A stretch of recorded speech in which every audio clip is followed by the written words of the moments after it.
Hello students, after the completion of a general idea about the nucleophilic substitutions reactions regarding to the haloalkane, now we move to the most important topic in a very depth manner by a mechanism of a nucleophilic substitutions reactions. It's the most important topic because in these mechanisms of nucleophilic substitutions reactions, as we know that there are two types of nucleophilic substitutions reactions.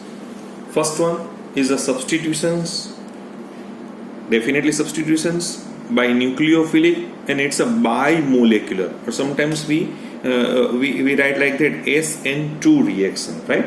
So it's nothing but it's a substitution nucleophilic bimolecular. Once again, substitutions by nucleophile, and when we have to find out the rate of the reactions at that time, the rate of the reactions which can be depends on your reactant, means nucleophile, as well as your main reactant. Okay, so it means that it depends upon the concentration of these two species. That's why it's called as an SN2 reactions. So I give the first example of SN2 reaction is like that. This is the reactions of methyl chloride, right?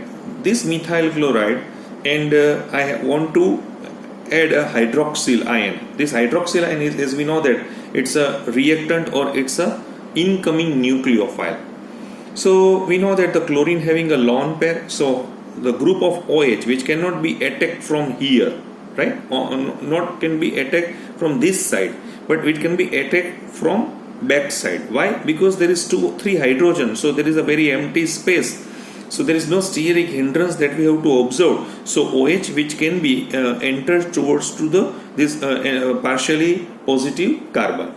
So in the first step, definitely we observed that this is a transition state. So the transition state is extremely brief existence, like 10⁻⁻12 second is the life for this transition state. So it's a once it's a situation that we have to observe that Cl and OH. So there is a little bit, because it's a breaking of bond and now it's a new forming bond. Once again, the reactions between this methyl chloride, right, and hydroxide ion, which is converted into what? Which is converted into methanol. So here, and chloride ion. So here in this case, methanol and chloride ion, right? It's a living group. So this living group follows the second order kinetics, because in the case of chemical kinetics, the rate of these reactions, which is depends upon the concentration of the both reactants. This is the both reactants. So in other words, we have to write down like that: if rate is equal to K, concentration of methyl chloride and concentration of OH minus. The order of this methyl chloride is 1 and 1. So the net order of the reaction is 2. That's why the rate low implies both the alkyl halide and nucleophile, because they are taking part simultaneously in the rate determinating step of the reactions. In other means, when the incoming nucleophile, approach the alkyl halide, means CH3Cl, right, molecule, and starts interacting with it. So the carbon halogen bond starts for breaking, a new OH carbon bond starts forming. So these two process, this is the breaking and new forming process, take place simultaneously in a single step, and no intermediate is formed. Mind well, this intermediate, definitely you have to observe the intermediate, but this intermediate is not a life of this intermediate is not that much. So that's why it's an extremely brief existence, 10⁻⁻12 second. So in the SN2 reactions, sometimes it's called as an concert reactions too. It's a concert reactions too. The meaning of concert reactions means which can take place in one step. It's a one step. So such a reactions occur through a transition state in which both the reactant are partially bonded to each other, which can be given in this point, right? So once again, OH which is enters towards the back portions of this is methyl chloride. So we get a transition state, but this transition state is extremely brief existence. So we get a product is methanol, and Cl minus is the living group. So in the transition state, the carbon atom, this carbon atom simultaneously bonded to the incoming nucleophile OH and outgoing leaving group Cl minus. In other words, the transition state carbon atom is bonded to 5 atoms, 1, 2, 3, 4, 5. So that's the reason that the transition state is unstable and hence cannot be isolated, right? So being unstable, it ultimately decomposes to form the product. So methanol and the leaving group. So it is interesting to note in these SN2 reactions, the attack of nucleophile OH occurs from the back side. It's a backside attack, and the leaving group leaves from the front side, right? So this is leaving group which can be leave from the front side. So as a result, SN2 reactions, these all SN2 reactions are always accompanied by because there is an inversion, definitely, okay. This methyl chloride and OH. So here the position of now OH at here. So it's a totally inversion process. It's the inversions of configuration because the configuration is changed. In the same way as for example, if I having an umbrella turns inside out in a strong wind. So this inversion is sometimes called as it's a Walden inversion too. It's a Walden inversion. Okay. Now, in terms of model, for example, if I having a certain because it's a perfect idea given by you in how in 3-dimension structures that can be formed in the case of, okay, mind well, this is the structure of CH3Cl, right? The 3 hydrogen and 1 chlorine which can be represented by these yellow balls, okay? So this is CH3Cl. So as we know that in the case of CH3Cl, what is the configurations of what is the space stereochemistry of this methyl chloride? So this methyl chloride, okay, this chlorine is having a lone pair 1, 2 and 3 lone pairs, right? So there is due to this lone pair and hydroxyl group. This is the hydroxyl group, right?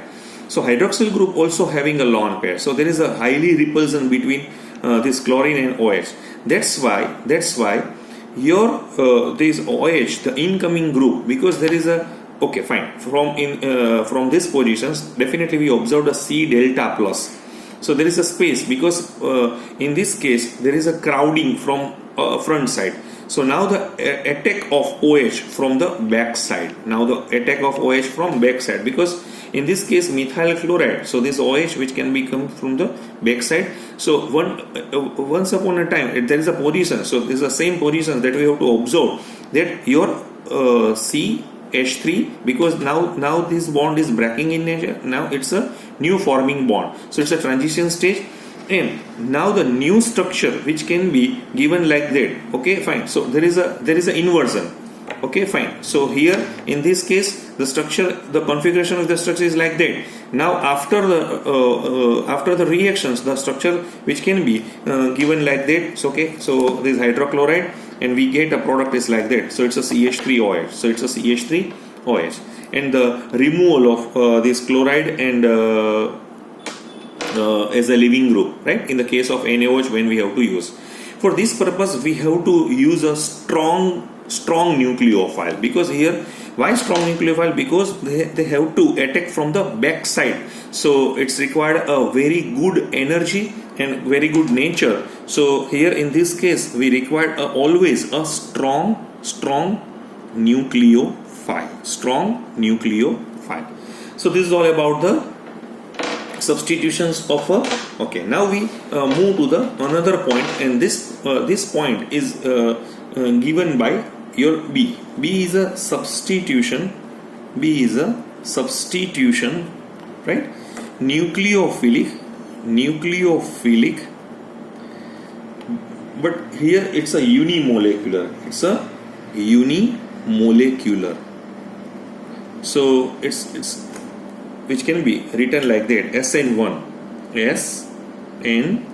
reaction. So this reaction is called as an SN1 reaction. So in SN1 reactions, mostly they are carried out in a polar protic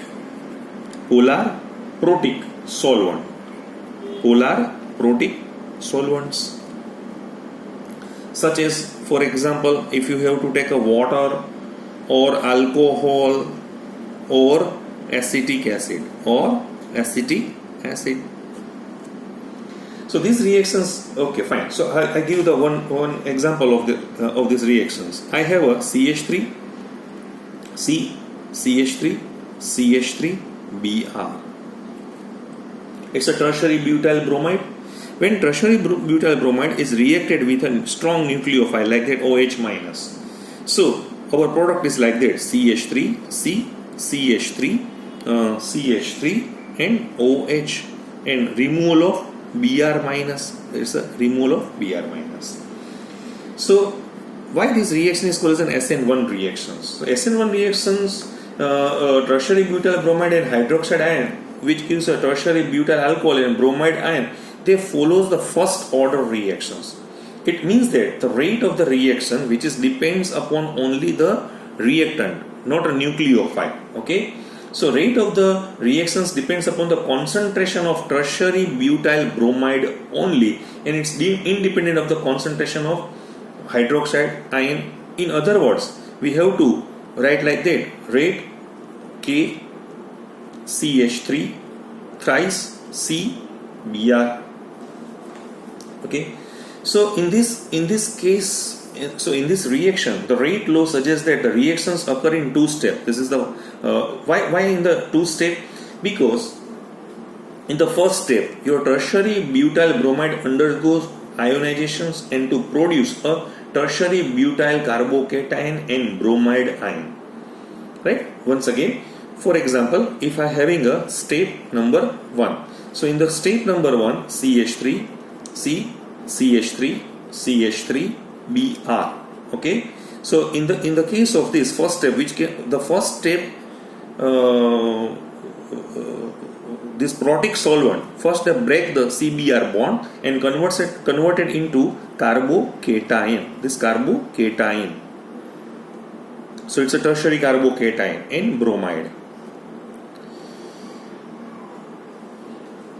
So the energy needed for the cleavage of this CBr bond, okay, is obtained through the solvation of the bromide ion with a proton of protic solvent. This is a very slow step.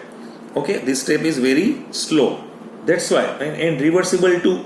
Hence, it's a rate determining step. So in this step, definitely you observe only one particularly reactant is called as tertiary butyl bromide. So the rate of the reaction is always depends upon. So it's a first order reaction because the order of this reaction is 1. So it's a first order reactions.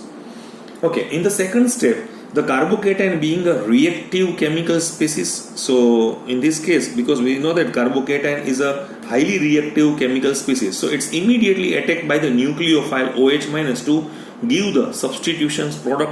So in this case, which can be written like that. Okay, so OH minus. So this OH minus is a nucleophile. Okay, this nucleophile which can be attacked towards to this carbocation either from the front side or from the back side. So we get a product because this step is fast in nature. So we get the product CH3, CH3, CH3, OH. So it's a tertiary butyl alcohol. So the product is called as a tertiary butyl alcohol. Clear? So this is all about the okay. So for example, if I want to give in a model form, as we know that these all are this is tertiary butyl bromide. This is methyl, but methyl is extensively. So this is also methyl, and your halide compound is either bromide, iodide, or fluoride or chloride, right? But when because there is a highly steric hindrance, because due to the crowding effect of this methyl, your nucleophile which cannot attack from the back side. So at that time, first this with the help of protic solvent, right? For the help, so protic solvent, now it's converted into carbocation. So this carbocation, and after carbocation, which is connected with another species like OH, so we get a tertiary butyl alcohol. So what is the relative reactivity of haloalkanes towards to the SN1 reactions and SN2 reactions? So it's a one important point. We have seen about that the SN2 reactions, the attack of the nucleophile occurs from the back side on the alpha carbon. Alpha carbon means the carbon carrying the halogen. Therefore, the presence of bulky substituent on or near the alpha carbon atoms tends to block the approach of the nucleophile to the alpha carbon. So due to steric hindrance, make the reactions difficult to occur. So evidently, greater the steric hindrance, slower is the reactions. So of all the alkyl halides, methyl halides are the most reactive in SN2 reactions, right? So what is the order of in the second order reaction? So methyl chloride, then primary halide, then secondary halide, and third tertiary halide. This is the rate of the SN2 reaction. Okay, but in contrast, in SN1 reactions, right, carbocations are the intermediate product. So obviously, greater the stability of carbocation, more easily it is formed. Hence, faster will be the rate of the reaction. So for the tertiary, secondary, primary, and methyl is the rate. It's for a SN1 reaction. So this is for second order reaction, and this is for first order reactions. Okay. So thus from the above discussion, it follows that, right? So alkyl halides towards to the from tertiary to secondary. Okay. SN2 reactivity is increasing from tertiary to primary, and primary to tertiary SN1 reactivity is increasing. Now further to greater stabilizations of a allylic and benzylic carbocation. For example, if I am having a CH2 double bond CH2 plus, right? Okay, so in this case there is a resonance stabilizations because it's a allylic carbocation. Mind well, it's a primary carbocation, but as we know that there is a resonating structure between this allylic, which is converted into like that.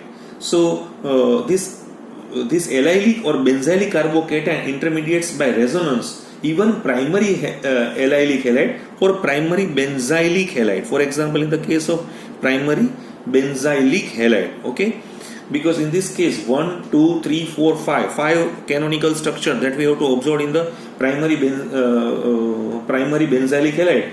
So thus from the above discussion, we conclude that the methyl and primary alkyl halides predominantly undergo by SN2, where tertiary undergo by SN1. Now the secondary primary allylic halide and primary benzylic halide may react predominantly either by SN1 or SN2 mechanism, or by both the mechanism without much preference depending upon the nature of the nucleophile and solvent. So here in this case, your SN1 and SN2 reactions mostly work on a 4 different factor, and these all 4 factors which can be discussed in this portion too. For example, if I having a SN2 reactions, right, I have a SN2. So what is the meaning of SN2? So in this case SN2, your substrate, once again, your substrate is tertiary and secondary. In SN1, primary, secondary. It's required a formations of relatively stable carbocation. It's required unhindered substrates. Weak Lewis base, neutral molecule nucleophiles may be solvent, solvosis. Rate favored by a high concentrated of nucleophile, strong Lewis base. Polar protics are used here. In this case, polar aprotic means DMF, DMSO, like that. And the leaving group is best I, Br, CLF due to the size. So here the same order that we have to observe. So this is all about the SN1 and SN2. In next sessions, we continue this SN1 and SN2 with the help of a stereochemistry. Okay. So today our sessions is mainly based on the what is the mechanism that we have to see in the case of a nucleophilic substitutions reactions. Thank you very much.